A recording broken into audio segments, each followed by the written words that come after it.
Each morning.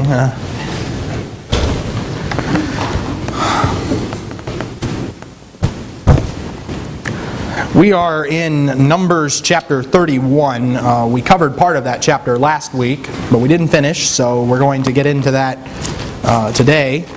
Numbers chapter 31, and just as a refresher, does anybody remember what happens particularly in this chapter? Numbers 31?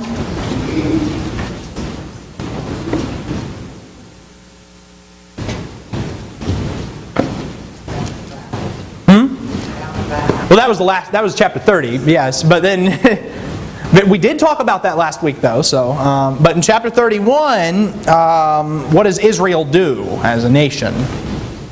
Take revenge on the Midianites. They take revenge on the Midianites, and why? Revenge the Lord. Well, yeah, because God tells them to, but why does God tell them to? They led Israel into adultery.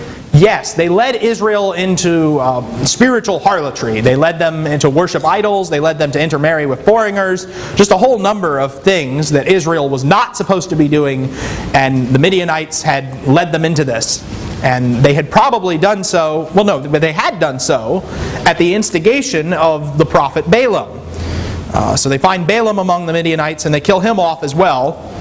And then after the battle, we have a series of aftermath statements that Israel goes through, one of which is the cleansing of the soldiers, which if you'll remember, contact with the dead in the Israelite law was defiling to a person.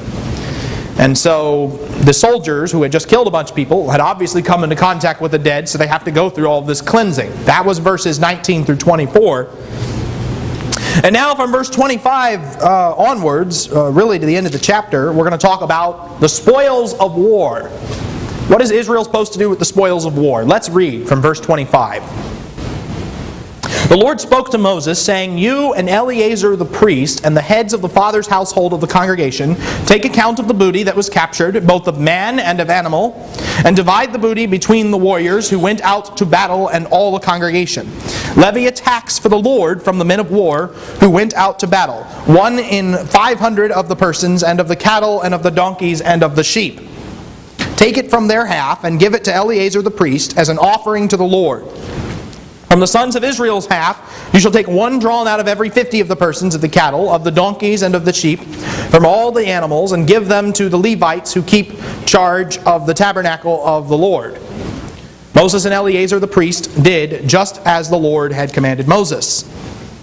And what follows is a list of all the stuff they got. 675,000 sheep, 72,000 cattle, 61,000 donkeys, and of the women that were taken captive who were virgins, 32,000. And then there was the half that went out to war, and then there was the half for the sons of Israel that are listed here. Well, how are the spoils supposed to be divided up? What's supposed to happen to them, basically?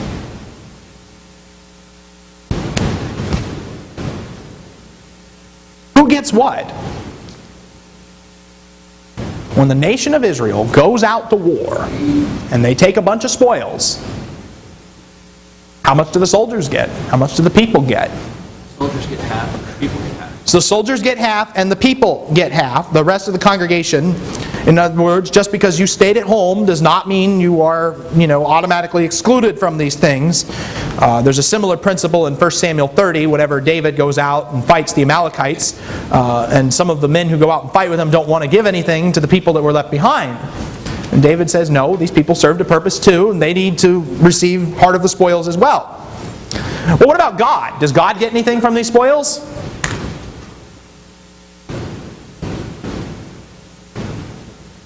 Right there. If we continue to read on, right there. Mm-hmm. Yes, he does. Yes, he does. How much does he get? Verse 37, the Lord's levy of the sheep was 675, and verse 38, and the cattle was 36,000, from which the Lord's levy was 72. How are they arriving at those numbers? Well, go back here to the Verse 28, levy a tax for the Lord was the men of war who went out to battle. 1 in 500 of the persons, and of the cattle, and of the donkeys, and of the sheep. Okay, 1 out of every 500 of the people going out to war. But they're not finished. Verse 30, from the sons of Israel's half, you shall take 1 out of every 50 of the persons. So if we're doing math, we divide the spoil in half. Half goes to the soldiers, the other half goes to the nation. The half that went to the nation, they've got to give 2%, or 1 out of 50. The half that goes to the soldiers, they've got to give 0.2%, 1 out of every 500. And that's God's portion from the spoils of war. And it's based on all of these numbers here. We're not going to read all of that. But the basic point of all of this is because, ultimately it's God that gives them victory. And God deserves a portion of what He has given them. Really, He owns it all anyway. But picking up in verse 48, the officers who were over the thousands of the army, the captains of thousands and the captains of hundreds, approached Moses, and they said to Moses, "Your servants have taken a census of men of war who are in our charge, and no man of us is missing. So we have brought as an offering to the Lord what each man found, articles of gold, armlets and bracelets, signet rings, earrings, and necklaces, to make atonement for ourselves before the Lord."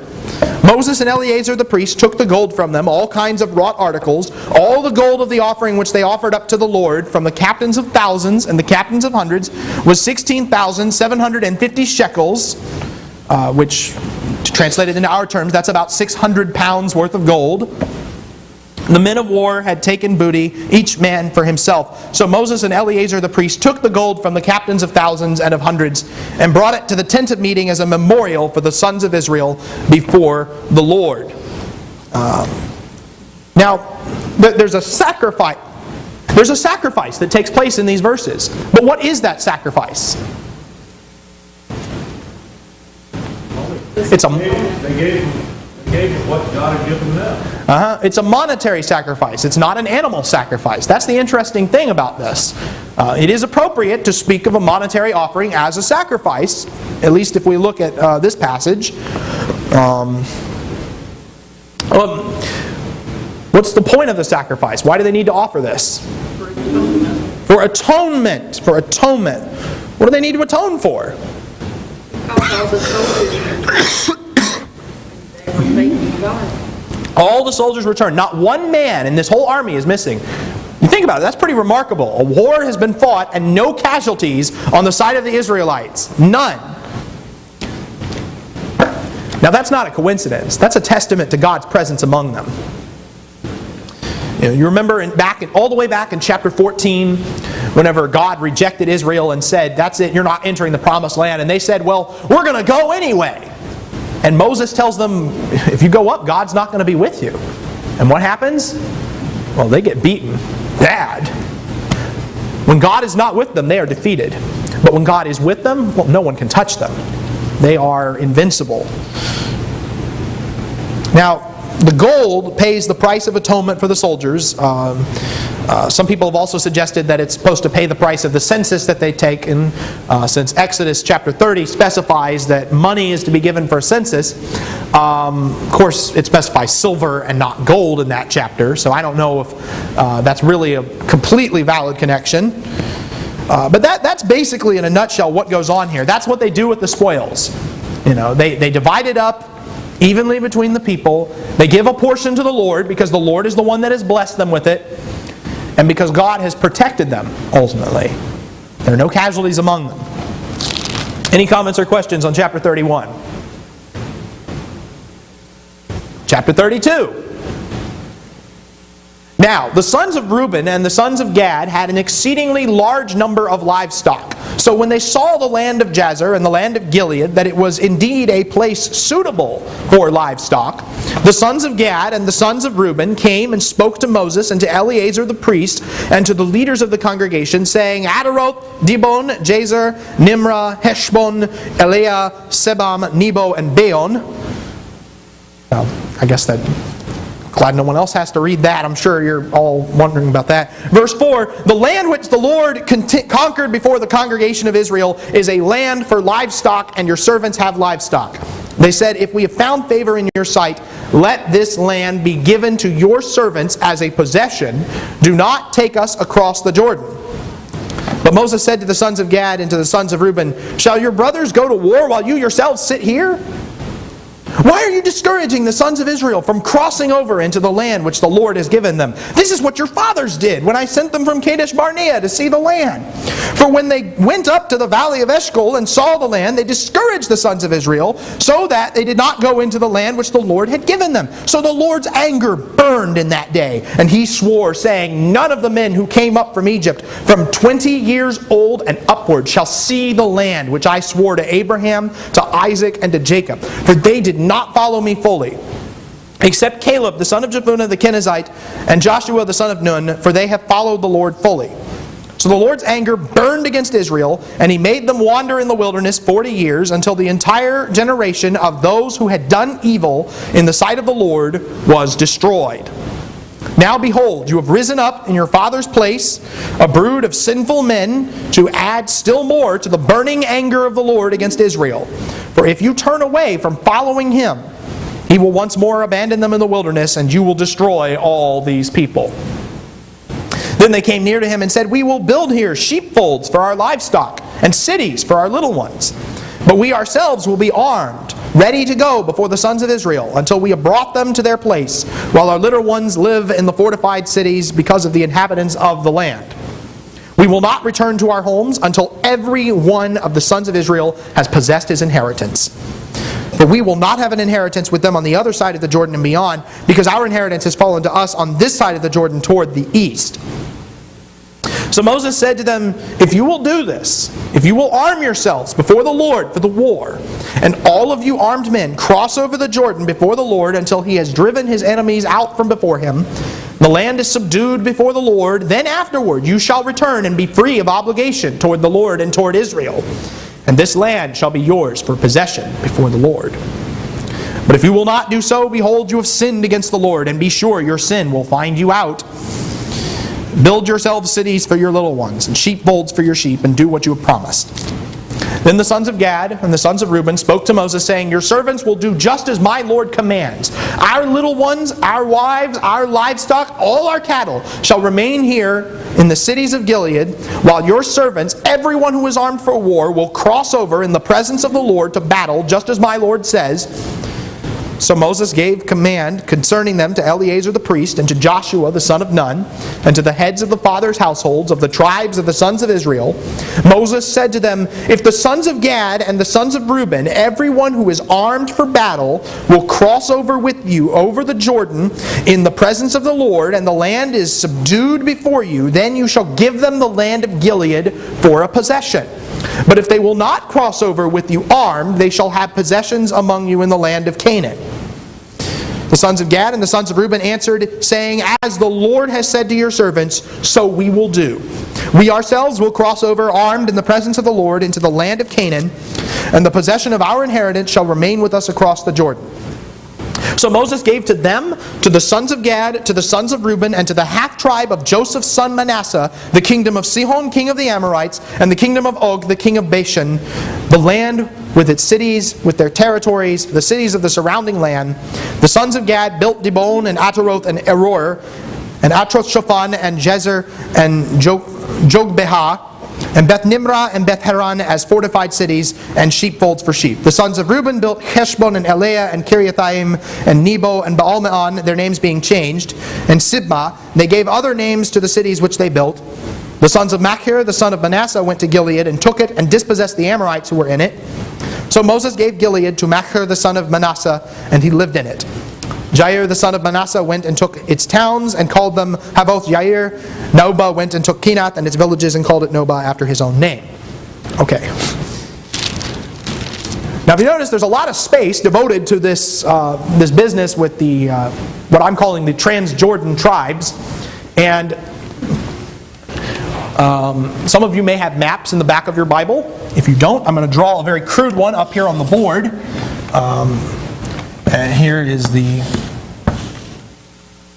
Alright, this right here would be the land of Israel. This line here is the Jordan River. And they're all over here right now. This is where Reuben, Gad, and Manasseh want to settle. This is the promised land. Whenever God spoke to Abraham and Isaac and Jacob and Moses throughout the Pentateuch, this is the land He has talked about. He has not mentioned this once, anywhere, up to this point. So the question is, well, the real question is, why is Moses get so upset over this request that Reuben, Gad, and Manasseh are making right about here? It's not what they were promised. It's not what they were promised. Exactly. Now they're requesting permission to settle in Gilead. Gilead is the side on the east. And it's unusual because no land promise has been made about the Transjordan regions in the whole, up to this point in the Bible, really. Okay, now here's the question. Why? Maybe I should rephrase this.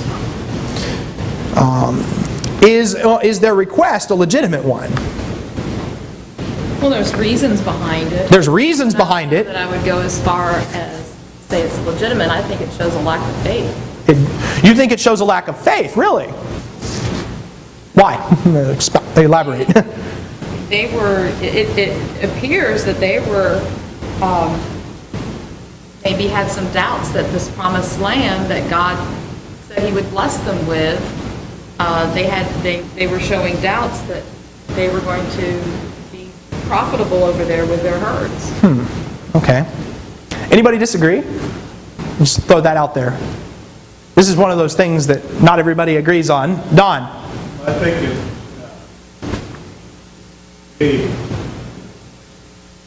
they saw what they liked, and they didn't care promised land, so they decided, this looks good enough for us. We got a bunch of cattle, we'd like our food. So they don't care about the promised land, you're saying? We care about this here. We don't really care about having possession there, get to the other guys. We want this. Okay, all right. I don't know if it's a lack of faith, I think it's more of a self-centeredness. Okay, all right. Maybe that could be translated lack of faith too. Now this situation is cited a few more times as we go through Deuteronomy and Joshua. Now Moses reacts pretty strongly to this request. What is Moses pointing back to when he says this? That they're supposed to fight. He says they're supposed to fight, but what does he single out? What does he say you're doing? He says. This isn't the promise that God gave you. He says something else too, though. It's really important. So about the history. He talks about their history, specifically what incident? The thing with the business with Joshua and Caleb at Kadesh Barnea. And for reference, Kadesh Barnea is here to the south. They were going to enter the land through here originally. And they get here to Kadesh Barnea. They send spies to spy out the land. The spies go farther than they were told to. But they come back and they say, we can't do it. And that's the point at which God says, you're going to wander in the wilderness for 40 years before you can finally get in. And Moses basically says, your request is going to get us into more trouble and more issues with God. We're going to wind up another 40 years in the wilderness, because I don't think Moses could take another 40 years. From Moses' perspective, this is Kadesh Barnea all over again. He repeats the oath from chapter 14. He cites their 40 years in the wilderness. What's your problem? Moses' big fear is that this is the start of a whole new rebellion that will result in another 40 years in the wilderness. Now, is it? Is Moses making a right assessment there or not? Well, doesn't it come back to bite in the future? Like when they are taken over by Babylonians or something? I was thinking there's some sort of... Well, and this is where it's kind of tricky, because God, not once in any of these discussions of the Transjordan tribes do you ever see God jump into the picture and say what they're doing is wrong or what they're doing is right. You don't see Him do either. Verse 10, God's anger was kindled. The Lord's anger, but that's Moses speaking there. Moses is describing a historical event, saying, they went to... That's part of the text, and so you can infer since it's... Well, Well, no, Moses is describing a historical event. He says, this is what your fathers did. Remember when God's anger was kindled on that occasion, etc., etc. And none of the men who came up from Egypt from 20 years old and upward shall see the land which I swore to Abraham, to Isaac, and Jacob. He's describing a past event from Numbers 14 when he says that. So that's not referring specifically to this situation. And in that instance, God's anger is, well, God doesn't, the text never tells us how what God thinks of this. This is the interesting part of all of it. That said, I don't think this is the same as Kadesh Barnea, and the reason why is the motivation behind it. The reason that they said, why were they punished at Kadesh Barnea? Why were they punished with that situation with the 10 and the 2 spies? None. A lack of faith. They didn't believe that God could give them the land, right? But in this case, they were going against Moses, and Moses had God's authority. I would go as strong as saying they were going against God here. Well,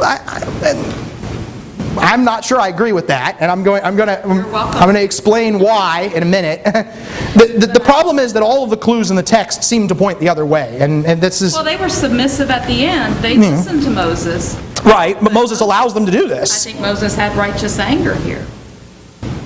Well, okay. Yes, Don. What Moses was concerned with was, one, it wasn't the lack of faith on their part, like it was with the 10 who decided, no, we can't take this land. We are, even though we got God with us, we don't trust Him. That's what they were saying back then. And that's what Moses was alluding to with these guys. But he was also concerned with them being in the country that living there drove out the men that the Lord promised to drive out those tribes. Okay. James. I mean, we could say that maybe Moses' anger is reflective of God's anger here, possibly. But when they were going for the kings, God's anger was aroused at that point, and he decided to go against his better judgment with that as well. So, I mean, it's kind of the same. He got angry, and he allowed them to do it anyway. Okay. Keith, you had something? Protecting him at that point. Well, God had promised the Israelites the land. The Israelites had their part in securing the land. Spies, the Kadesh Barnea reference, came back and discouraged the whole nation. With these came back and discouraged the whole nation. That's what Moses was referring to. He said, the prophet said the same thing. How do you want?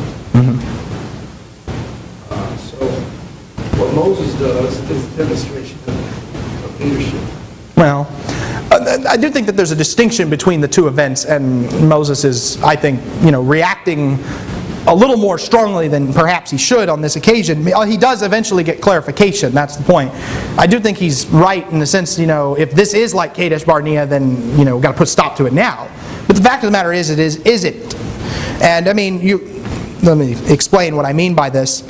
From the very upstart of them making this request, they emphasize the fact that the Lord has been the one conquering this land for him. The Lord has already conquered for us this land here east of the Jordan. So, it's not like we got this ourselves. God gave it to us. And they're saying, can we keep it, basically, is their question. The situation, Moses reacts strongly in his big fears that this is the start of a whole new rebellion. But this is where the concessions come in. The Reubenites and the Gadites say, no, that's not what we're planning on doing at all. We're not planning on just, discouraging the congregation or abandoning you in any way. They offer to build folds for their livestock and cities for their families while they go and cross over and do the fighting for a land that they're not going to ultimately possess when it's all said and done. They're willing to fight for someone else's reward. So you could argue that it is a more selfless motive in that respect. And so I do think that the main difference between what we saw at Kadesh Barnea in Numbers 13 and 14 and what we see here at Gilead in Numbers 32 is their motive. But that was only after Moses had issued his edict. Right, but even before Moses said that, there's still an indication that, the Lord is the conqueror here, and we have a degree of trust in God's promise here. Their statement is in verse 5, if we have found favor in your sight, let this land be given to your servants. They're not just saying, we're taking this and you can't do anything about it. They're making a request. Now, Moses proposes this covenant. If you do this, then this. There's a balance between a blessing and a curse. If you help subdue Canaan, you will be free from obligation. If not, well, your sin will find you out. If you're lying to me on this instance, your sin will find you out. Which suggests to me, again, that what they're doing now is not sinful, but it could become sinful if they go back on their word. And that's in verse 23 there. Reuben and Gad agree to the covenant. They call Moses my Lord, my Adonai, and Joshua and Eleazar are the witnesses, and they're the ones that are later charged with taking the land. And in verse 31, they say, as Yahweh has said to your servants, as the Lord has said to your servants, so we will do. They affirm their obedience to the covenant and to the words of the Lord. So I don't know if I would go so far as to totally mar their motives in this particular instance. There is one thing in here that is a little troubling, and that is the parallels between this story and a much earlier Old Testament story. Like, think back to the book of Genesis. Is there anything that might be a little bit parallel to this situation? Where somebody chooses a land different from the promised land. Lot and Abraham. Aha, yes, Lot and Abraham. Now what stories? Well, the story of Lot and Abraham in Genesis 13, both of them, if you remember, are in this situation because they have abundant livestock. Both Lot and the Transjordan tribes see that the land was a good land. Both Lot and the Transjordan tribes choose a land that is different from the land of promise. And that's key to this whole thing. Understanding that the discussion that Abraham has with Lot in Genesis 13, Abraham is basically saying, they were more eastward oriented. He says, if you go to the left, I will go to the right. If you go to the right, I will go to the left. He's pointing to the north and south. Lot doesn't go to the north or the south. He goes to the east. He goes toward Sodom and plains and all that. And so instead of taking the north part of the land or taking the south part of the land, Lot goes this way, east, away from the presence of God, and, well, he suffers for it immensely. He's still called a righteous man after the fact, but, well, there's great consequences for what he did and for his family and for chaotic history of the nations that followed.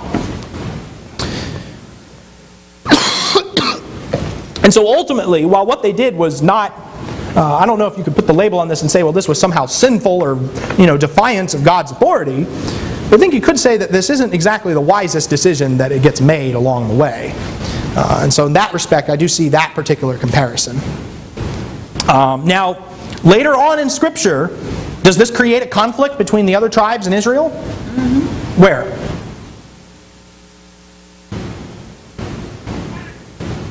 We haven't gotten to it yet because it's later on, but...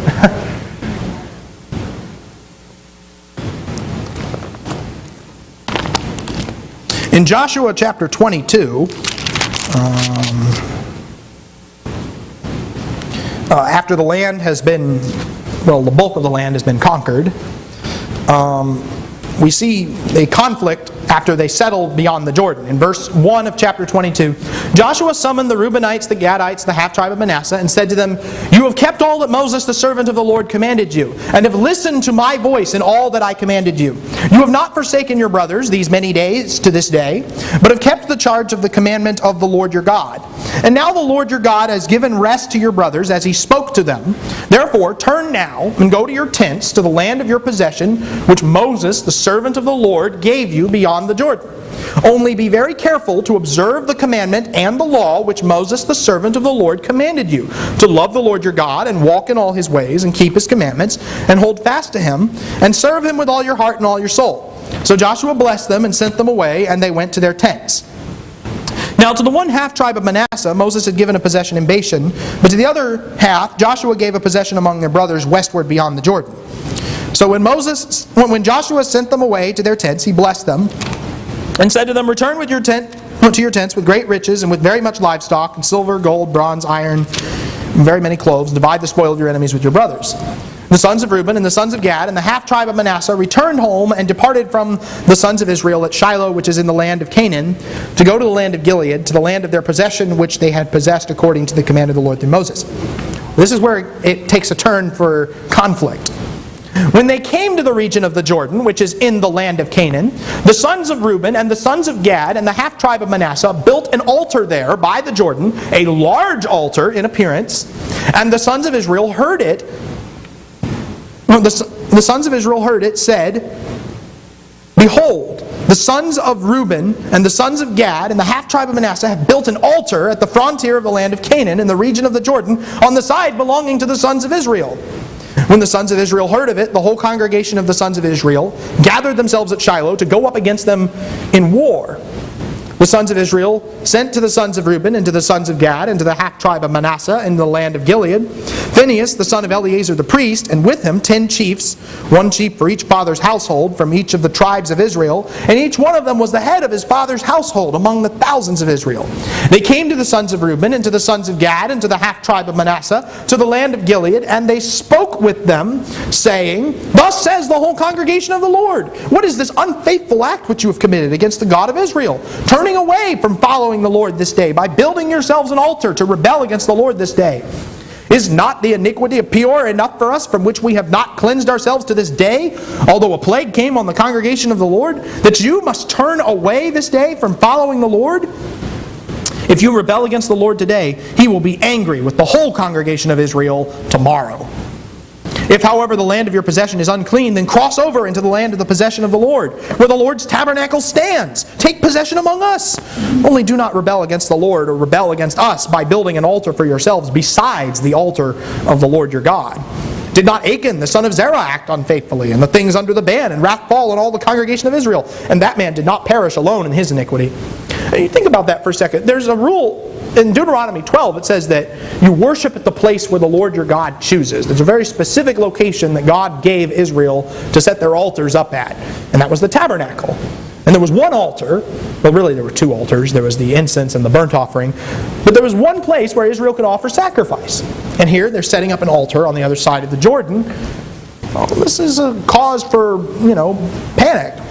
Now, again, what we see is Reuben, Gad, and Manasseh all do something similar to what they did before. They posit an explanation that appears to satisfy everyone.